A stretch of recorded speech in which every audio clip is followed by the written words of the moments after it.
to guard the victory, to keep the peace. The mission of your men in the AAF.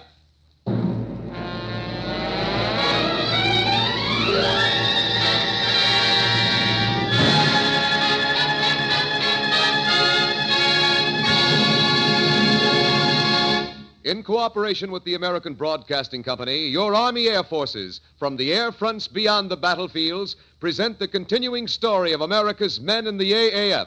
This program is an official military operation of the Army Air Forces and is brought to you for contact with our airmen overseas. Tonight, we take you to the Marianas to hear more news about the atomic bomb. Guam to meet a flight engineer, key man of a B-29 crew. Tinian to see how our boys live away from combat. New York to hear a salute to an Army Air Force hero by Captain Eddie Rickenbacker. And as always, we bring you the all-soldier orchestra and singing voices of the AAF. The Army Air Force.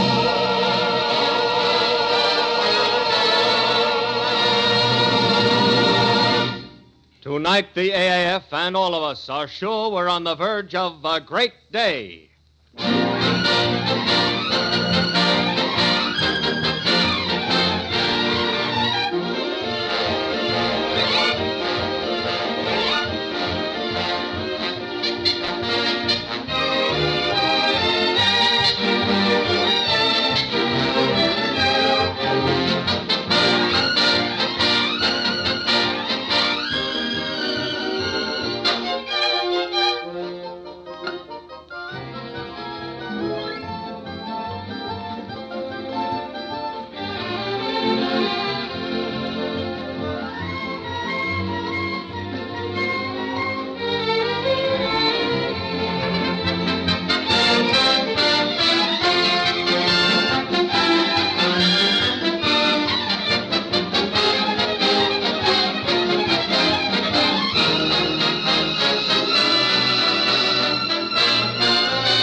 For 48 hours, the world has waited breathlessly for the news which would bring an end to World War II.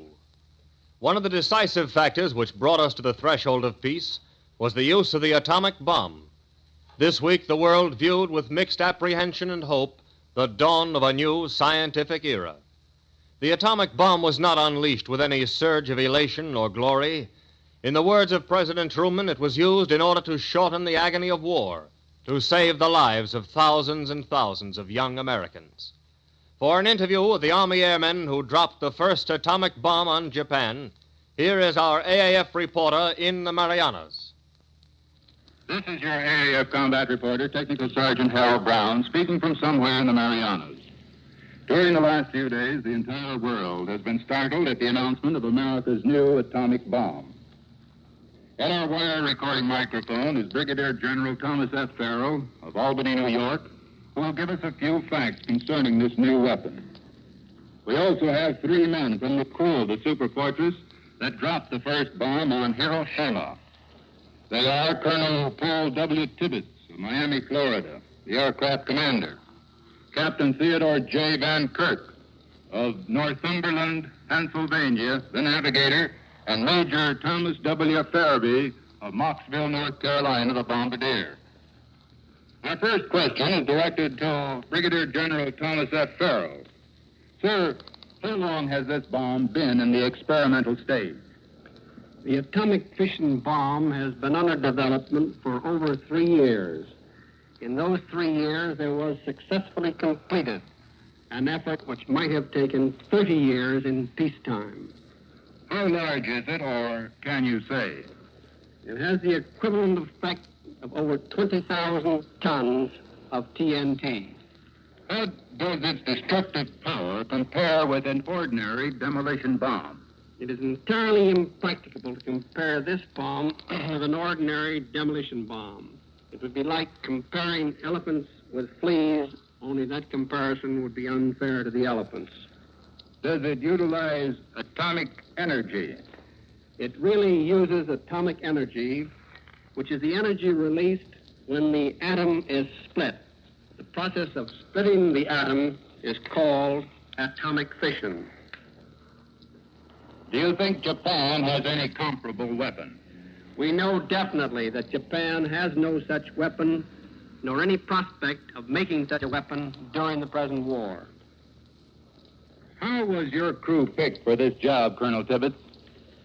A long time ago, when I was privileged to form this unit for Army Air Forces, I was also permitted at the same time to select the key personnel by name. Major Farabee, Captain Van Kirk, and myself had flown together in Europe, and Captain Lewis, the co-pilot, was a boy that had been with me during the early experimental stages of B-29 flying.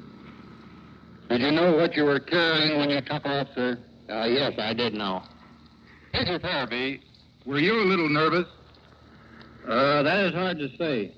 I knew it was the most important mission that I'd ever been on, but I was sure each crew member would carry out his job. I wasn't worried about what we were sent up there to do. Did you know that your B-29 would be outside of its range of concussion? No, I did not.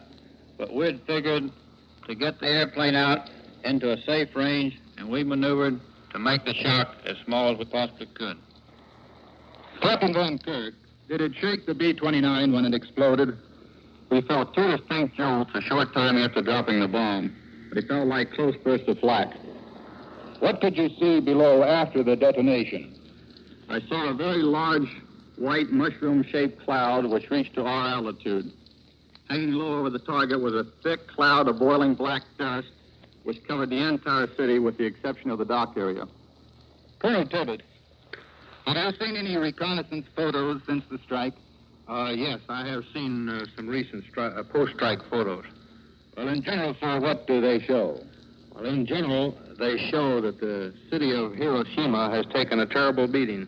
Well, can you tell us approximately how much of the city was destroyed? Well, more or less of a personal guess on that, I would say that over half of the city is totally destroyed. Well, what kind of a reception did the crew receive upon your return to base? Well, everybody was most happy and most relieved that the first bomb of its type had been released, and there was quite a lot of hilarity on the part of everyone concerned. Colonel Tibbets, as the last question, is it your plan to continue attacks with these new bombs? Well, plans are entirely up to strategic air forces, but whatever they plan or wherever they want the bombs delivered, we'll take them. Thank you, Colonel Tibbets and Brigadier General Thomas F. Farrell in the Marianas. We return you now to New York.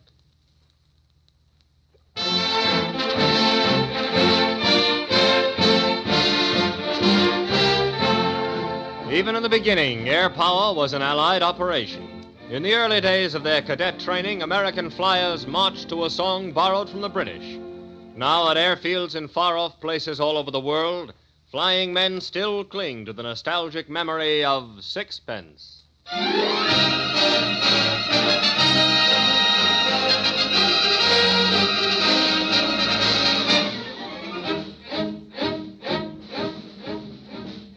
I've got sixpence, jolly, jolly sixpence.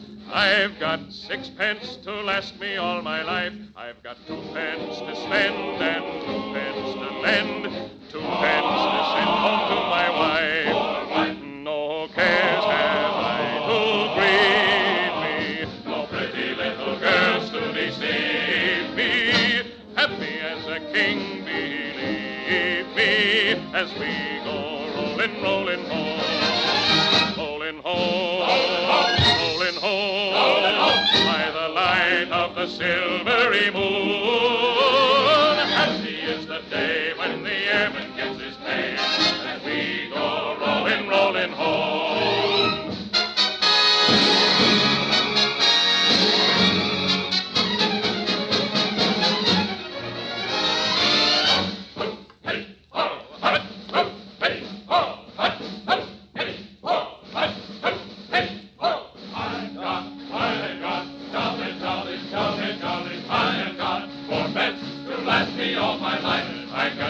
To spend and 2 pence to lend and no pence to send home to my wife.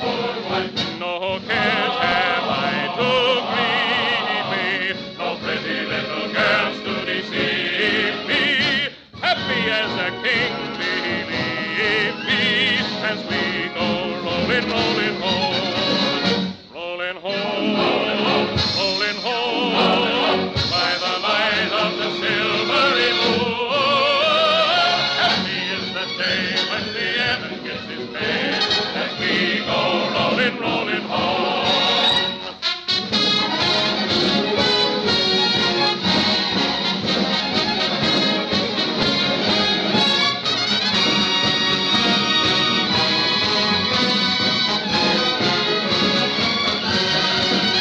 Rolling home, rolling home, by the light of the silvery moon.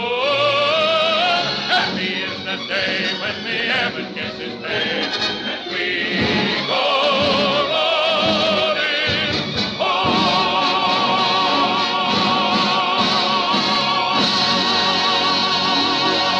Some of the men who have contributed much toward hastening the day of Japan's surrender are the flight engineers on our B-29s. The flight engineer is a crewman respected by his mates as the doctor who can diagnose and remedy the mechanical ailments of their giant bomber. To meet a B-29 flight engineer and to learn his importance to the bomber team, Army Wire Recorder switches now to a superfortress returning to the Marianas from one of the last missions flown against Japan. Over. One of the most important men behind the scenes in the successful operation of a superfortress is the flight engineer. On this plane, he is Master Sergeant Bill Long of Reading, Pennsylvania. Sergeant Long, would you tell us something about your job? Well, my job, I have to, before flight, take care of pre-flighting the engines and the airplaning to make sure that they're ready for that long mission.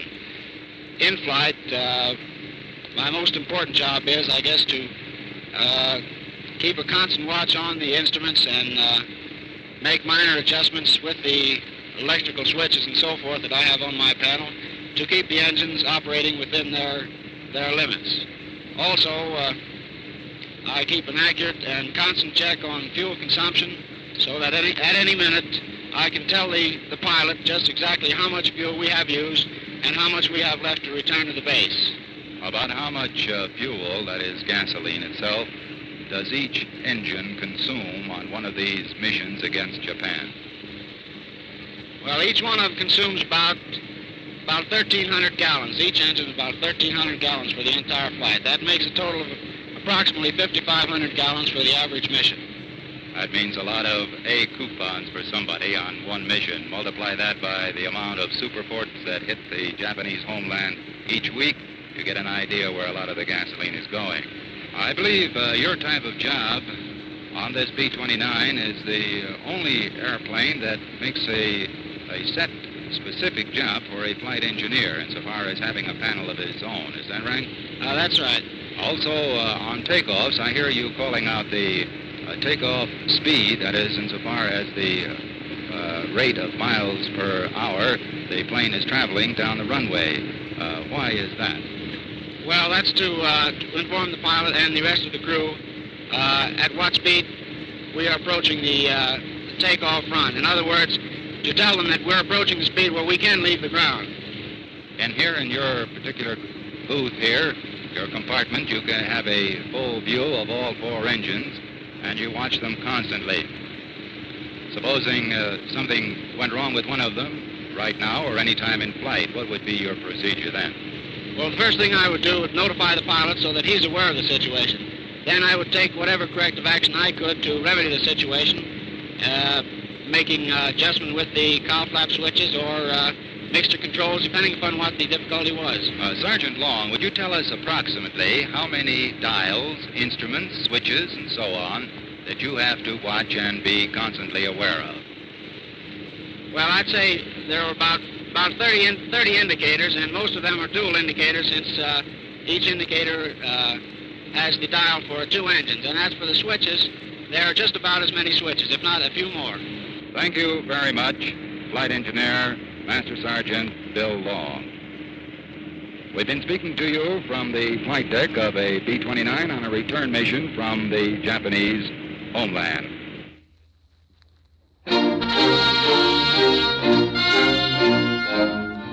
Life on an island airbase can't exactly be compared to that of a modern American city.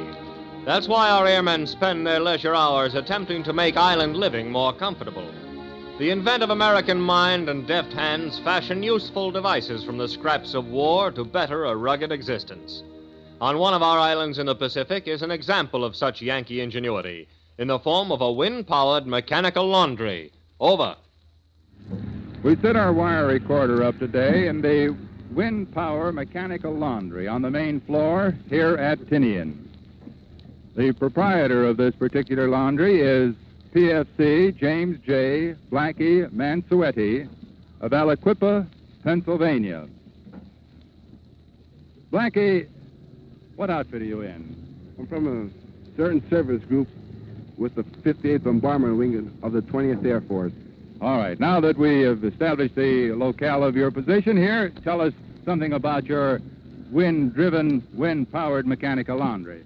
Well, just like an ordinary windmill, instead of pumping water, it just bounces the clothes up and down a barrel. What's the barrel? Where did you get it? That's an old bomb drum I got dumped. And would you tell us something about the windmill itself? Well, it just has about 12 props on it, just like an airplane. The wind's kind of strong out this way, and it turns the fan around, which in turn has a plunger that bounces the clothes up and down. Where did you get the drive shaft? That's an old piece of iron rod I found or picked up around here. Does this particular washing machine give you dishpan hands, PFC? Yeah, it kind of does, because the GI soap I use is kind of stuffed. How about the length of time it takes to wash clothes?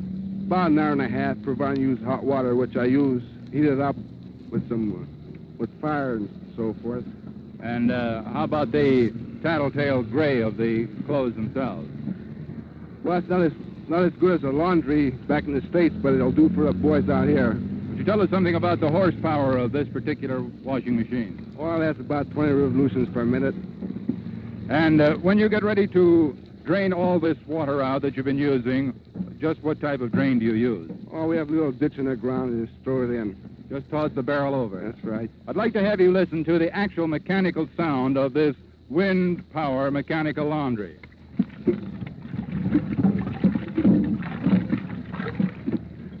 Thanks to you, PSC James J. Blackie Mansuetti, for telling us about your wind power mechanical laundry and its operation. This is your AAF combat reporter speaking to you from Tinian in the Marianas and returning you to the United States.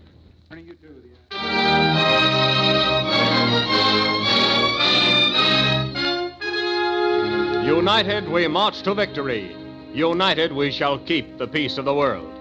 Tonight, our Russian allies are sweeping through Manchuria to speed the day, and the jagged peaks are echoing the strains of a familiar battle song, the Red Cavalry March.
This week, a hero fell in our ranks.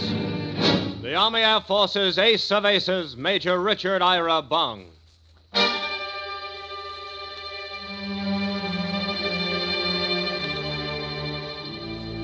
Age 24, from Poplar, Wisconsin, a town you probably never heard of till a P-38 Lightning fighter blazed its name in white-hot lead across South Pacific skies.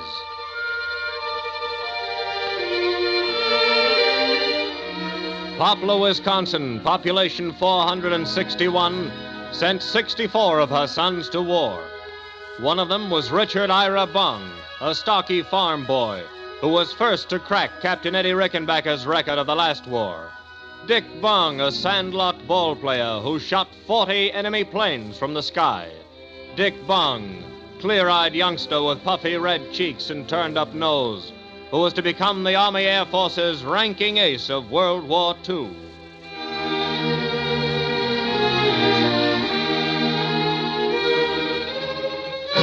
Tonight, Dick Bung is no longer with us. He leads a great formation of other brave airmen into the infinite. Flyers who gave their lives so that the Army Air Forces might spread strong protective wings around the world. Perhaps the person most fitted to pay tribute to his achievement in this war is the man who attained a similar position in World War I, Captain Eddie Rickenbacker. Here with us tonight is Captain Eddie in person. In thinking of Major Richard Bung, I find it impossible to regard him in the narrow aspect of an individual. When I think of Dick as a friend who is no longer with us, he ceases to be just one man who died. Instead, he becomes every American whose road to war was a one-way street to the supreme sacrifice. And when I think of his mother, wife, and father, my heart goes out to them because, to me, they represent at this moment every American family that has helped to buy victory with the precious life of a father, husband, or son. You see, to me, Major Bung, like every American who has met his death in this war, is an example of the tragic and terrible price we must pay to maintain principles of human rights of greater value than life itself. We cannot mourn the death of one without mourning the death of all. Richard Bung, by virtue of his courage and skill as a flying fighter, attained a truly heroic stature that will remain an everlasting inspiration. But this gallant Army Air Force hero who wrote his name in the skies with blazing guns will also be remembered because he made his final contribution to aviation in the dangerous role of test pilot of an untried experimental plane, a deed that places him among the stout-hearted pioneers who gave their lives in man's conquest of sky and space. Thank you, Captain Eddie Rickenbacker.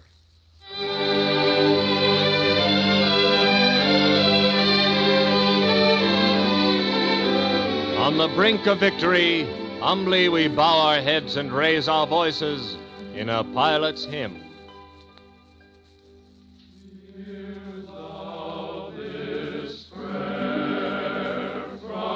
Sons of the air, audacious to dare, what art thou made us weave? Almighty our strife.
safe from all harm.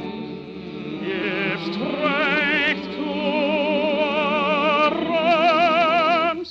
Make evil foes our heel. Then after the fray, speed us straight on our way. Forever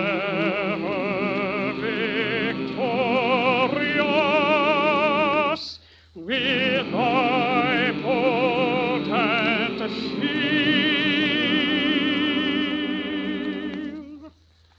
And in thy love, great pilot above, ever guide us and take us home to thy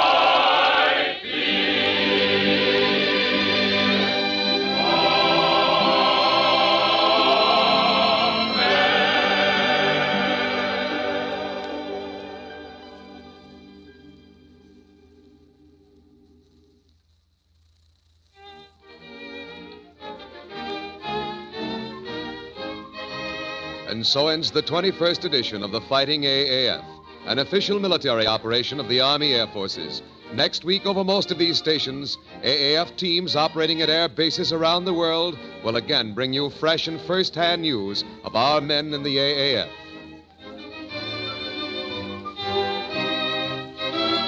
This is the American Broadcasting Company.